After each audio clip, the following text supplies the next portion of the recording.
Hey everyone, how's it going? Forrest here, again with another installment of my complete analysis of all of J.S. Bach's chorale harmonizations. Today we're looking at Es ist das Heil uns kommen her, which translates to salvation has come to us. Okay, 3, 2, 1. Hey everyone, how's it going? Forrest here, again with another installment of my complete analysis of all of J.S. Bach's chorale harmonizations.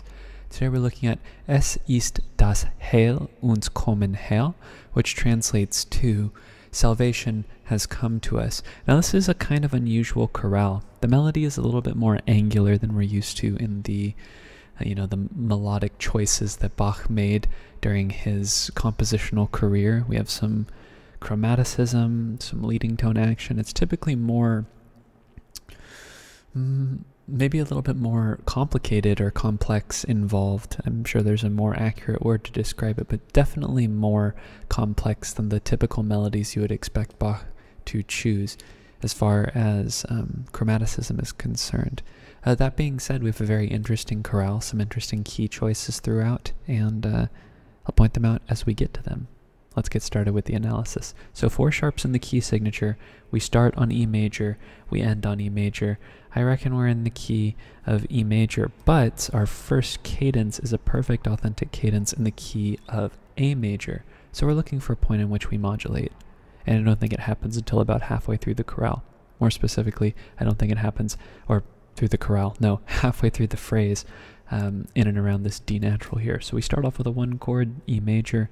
We go to D sharp, F sharp, F sharp, and B. That's B major over D sharp. That's our 5-6 chord. Passing tone in the alto before we get B, E, A, and D sharp. Kind of an interesting chord here. I think this E is a 4-3 suspension over the bass, or an accented non-chord tone. It's a B7 chord now without the 5th. So we could just change the, or without the 5th. So let's change the figure bass to accurately reflect that 7-3 chord above it. Then we have E, E, G sharp, and B. That's another E major triad in root position, and this is where I think we modulate to the key of A major, via E major being, sorry, not our 4 chord, but rather our 5 chord. E is now the dominant in the key of A. And we get a bit of a deceptive progression. We would expect the 5 to go to 1, but no, it actually goes to F sharp, A, F sharp, and D, which is D major over F sharp. That's 4-6, just a substitution for 6. They share a bass. They share 2 notes in common, F sharp and A. We would expect D major. Yeah, we would expect F sharp and A. That's what I said. F sharp minor and D major share 2 tones in common, F sharp and A. That's why they're similar. They have similar use cases. And when we have 4-6 going to 1, the bass typically has this leading tone connection, and sometimes we have a complete 7 chord, like we do in this case, G sharp, B, F sharp, and D, which is G sharp minor 7 flat 5, which goes to A major, A, C sharp, E, and C sharp, our tonic in root position. This D is a very brief passing tone before we get 2 chord tones on one and. We then go to E major, E, E, A, and B. So this A is an accented non-chord tone, or more specifically a 4-3 suspension over the bass. But the suspension also occurs on the same beat where the we get a kind of an interesting one here. We have an 8-7 sort of suspension figure here, which technically isn't a suspension by conventional theoretical terms, but we'll go ahead and call this 5-7 because when the suspension is introduced, that's when the chord is fully contextualized, and that's where we get that 7. Before we cadence on 1, of course, A, C sharp, E, and A major being our tonic. And if we look at our next cadence, we have a perfect authentic cadence in the key of B major, but we go through E major to get to B major. So we have a modulation here to the key of E major where A is not our tonic anymore, but it's our subdominant. We then get D sharp, B, F sharp, and B, which is B major in first inversion. That's a 5-6 chord, and that goes exactly where we would expect it to. E major, E, B, E, and G sharp, our tonic, with a passing tone in the bass. We then get G sharp, B, E, and E, which is another E major triad, but the bass changes, so that would be a 1/6 chord, so no need to reiterate the Roman numeral, we just change the figured bass. We have a neighbor tone in the alto and 2 passing tones, one in the tenor and one in the melody, which connects us to C sharp, G sharp, E, and G sharp, which is C sharp minor. That is a 6 chord in the key of E major, but in the key of B major, it is also our 2 chord. It's actually really nice because the progression elides very nicely into the key of B major with this 2 chord, because we go to F sharp major afterwards, F sharp, C sharp, and A sharp, which is our dominant F sharp major, passing 7th in the bass, and then we get D sharp, F sharp, and B, which is our tonic triad B major in first inversion. And we get some counterpoint in this section, which makes the harmony kind of difficult to discern explicitly, but we can call this C sharp a passing tone, this E a passing tone, and with this B, this D sharp, and this B, we kind of have a brief moment of a root position B major triad, but I don't think it's super significant for us to, or significant enough for us to have to go and label it again, but I'll mention it there just in case you want to be a little bit more granular in your analysis if you're following along. But that goes to F sharp, B, E, and C sharp, but this B, of course, is a 4/3 suspension over the bass, and this A sharp fully realizes the 5/7 chord, A sharp, F sharp 7 in root position. And then, of course, we cadence on B major, B, F sharp, D sharp, and B. Root position B major triad. Alright, looking ahead to our next phrase, the first phrase of the B section, we have another perfect authentic cadence in the key of B major. Kind of unusual, the fact that we're continuing in the key of the dominant without really any modulation. We're almost tricked into thinking we're going to get the key of E major because we go from B major to E major as far as the chord progression is concerned, but this is very much in the key of B. Even though we have a melody where we have B going up to E, it kind of tricks our brain here because B and E mostly have tones in common, so I guess you can force a perspective if you wanted to, depending on how you chose to harmonize the melody. But here we have an E chord that's not 1 in the key of E major, that's 4 in the key of B major. And we have a passing tone here in the alto. We then have C sharp, G sharp, and E. We might be tempted to call this a root position C sharp minor chord, but I think that this A sharp is our actual chord tone. This G is just part of a passing figure in the alto, and this is actually A sharp diminished over C. So this would be a 7/6 chord. And it makes more sense because 4 going to 7 makes more sense than 4 going to 2. But, you know, however you analyze is how you choose to analyze. I just feel like this is a more normative progression that would be expected of the time period. And then we have B major in first inversion, D sharp, F sharp, B, and D sharp, 1/6. Passing tone in the bass before we get F sharp, A sharp, and C sharp. That's F sharp major, our dominant. And then we get B major again, B sharp, F sharp, B sharp, B, F sharp, B, and D sharp. All the sharps in the key signature have me saying sharp on autopilot, but that's a B major triad in root position.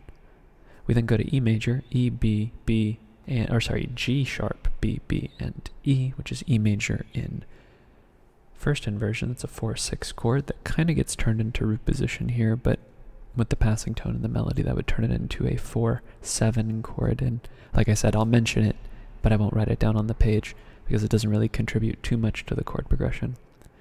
Here we have F sharp major again, F sharp, A sharp, F sharp, and C sharp, which is our 5 chord, our dominant, and then of course we cadence on our tonic. It is a perfect authentic cadence after all. B, D sharp, F sharp, and B. A 4/5-1 progression. Doesn't get much more textbook than that. Okay, then we have an interesting progression here. We have we have an interesting progression because we go to the key of E major, then we very unintuitively go to the key of F sharp minor, as opposed to staying in the key of the tonic, or I don't know, going to E and then back to the key of the dominant, or half cadencing in the key of the dominant. We get a half cadence in the key of F sharp minor, which is relatively close. It's not a foreign key to the key of E major, but to the key of B major it is. So Bach goes through E major to get to F sharp minor. So it's kind of interesting that we get this unusual key visited.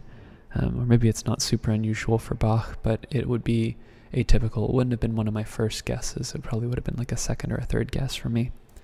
But regardless, we go to the key of E major here via this B major chord. We'll call this now our 5, because B is the dominant in the key of E major, and then we go to E major in root position, E, E, G sharp, and B. That's our tonic. We then go to G sharp, B, E, and E, which is another E major chord in first inversion. So we'll just change the figured bass, passing tone in the alto before we go back to E major in root position. So we could just change the figured bass again to reflect the fact that the chord is the same, just the inversion is changed. But then we have kind of an interesting modulation zone going on here, and I think this is the most harmonically interesting part of the chorale. We have A, E, A, and C sharp. That's an A major chord in root position, which is 4, which is not seemingly super interesting. We also have a passing tone in the bass, but I think this is where we go to the key of F sharp minor via the relative major, A major. It is now our mediant. And then we have an interesting chord here, and I don't know how to make it, I don't know the definitive analysis for it. I'm not sure if there is one. I know after the fact we very clearly are in the key of F sharp minor, but what is happening on this beat? If we look strictly on the harmonic rhythm, we have C sharp, E, and G sharp, which is C sharp minor, and we would expect C sharp major here. We could have a minor 5, but the alternative is, if we think this E and G sharp are accented non-chord tones, we have C sharp, F sharp, and A, which would be a 1-6-4 chord, F sharp minor over C sharp, which, even though it's not being used in the context that you would expect a 6-4 chord to be used, Bach breaks that convention with some frequency, and I think it's more likely that this is a 1-6-4 chord than it is a minor 5 chord. Of course, the alternative analysis is to say that 5 happens on the down or on the numbered beat, and then 1-6-4 happens as a passing chord. But I just don't hear it that way. This just feels like like two broad strokes, like a singular gesture. It doesn't sound like a chord change is happening like some subdivisions of the harmonic rhythm do. But regardless, there are two different chords that are kind of happening here. They're both tussling. I don't know which one it is exactly, except for my intuition tells me it's a 1-6-4 chord, namely because we are in the direction of a cadence, which is where we are at the end of the phrase. But regardless, we have E sharp, D natural, G sharp, and B, which is E sharp fully diminished. That's a 7-6 chord, or sorry, a 7 fully diminished 7th chord. And then we have F sharp, C sharp, F sharp, and A natural, which is our tonic, F sharp minor. And then we go to C sharp major, C sharp, E sharp, and G sharp. There's that E sharp we would expect here, which would typically make this progression more normative, but because we have E natural here, it's just not something that we would super expect. That isn't to say that Bach doesn't have minor 5 chords. He does. We've seen minor 5 chords in some abundance, actually. Different chorales have different uses of 5, but it just doesn't seem right here. I don't know why. It just doesn't feel right to analyze it that way. It sounds like more of the C sharp in the bass seems more significant than what's above it. But regardless, there's multiple things happening here, and 3 going to 1-6-4. I don't know.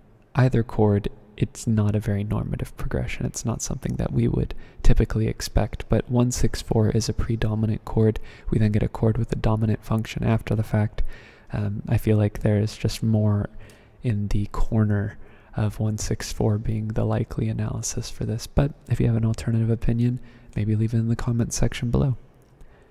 Okay, now we're moving ahead to the key of E major, and we get E major in a not so elegant fashion. I mean, we get it in a direct modulation, which isn't as, like I said, it's not as, it's not an elision like he does with other phrases where certain phrases turn into a different key via the cadential chord, or if we get a common chord modulation in the middle of the phrase. Here we get a direct modulation. It's totally fine. We get C sharp major going directly to E major. You could call this 7 in the key of F sharp minor, but it just sounds like we have begun in the key of E major. That's just what it sounds like to me. So we start off with a 1 chord in the key of E major. We then go to I keep saying B sharp, B major, B, B, D sharp, and F sharp. That's our 5 chord in root position. We then have C sharp, E, C sharp, and A, which is A major in first inversion. It's a 4/6 chord. We've seen this progression before, not in the key of E, but in the key of A major. Passing tone in the bass, notice how the 7th of the scale is connecting the 4/6 and the 1. This happens very frequently. Sometimes we get a fully voiced 7th chord, other times we just get the leading tone.